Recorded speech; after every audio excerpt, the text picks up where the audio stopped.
समस्त देशलाई नै स्तब्ध बनाउने एउटा घटना।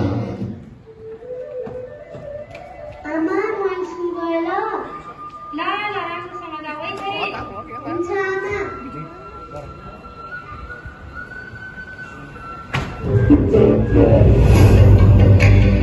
यो गरम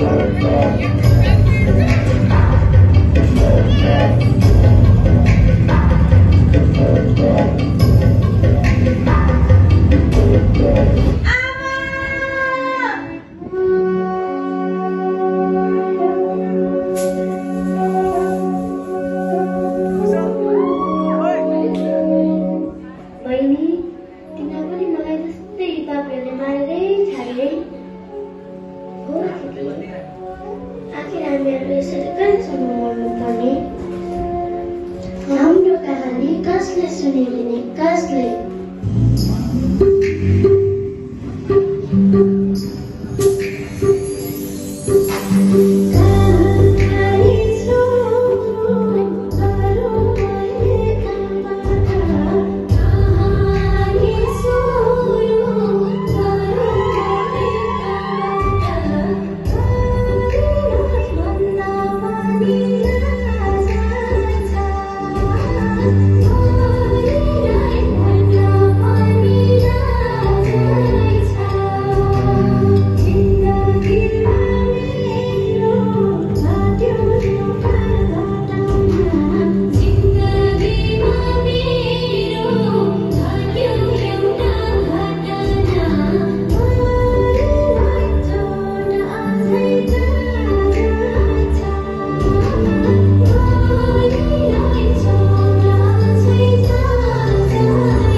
बाबा हजुरहरूकै वरिपरि छु, म एउटा सम्झे छु, तर मलाई हजुरको सम्झना धेरै आउँछ।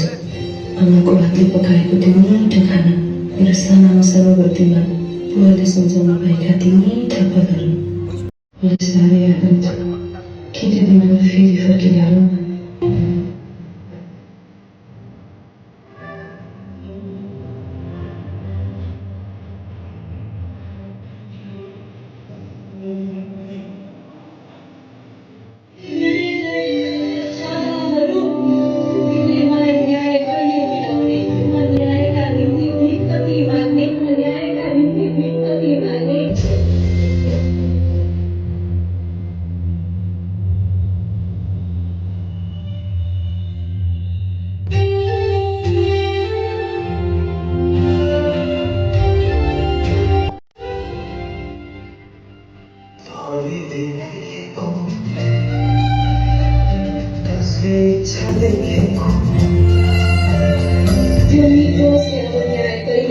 यो निर्दोष सेवा गर्ने न्याय कहिले पाउने?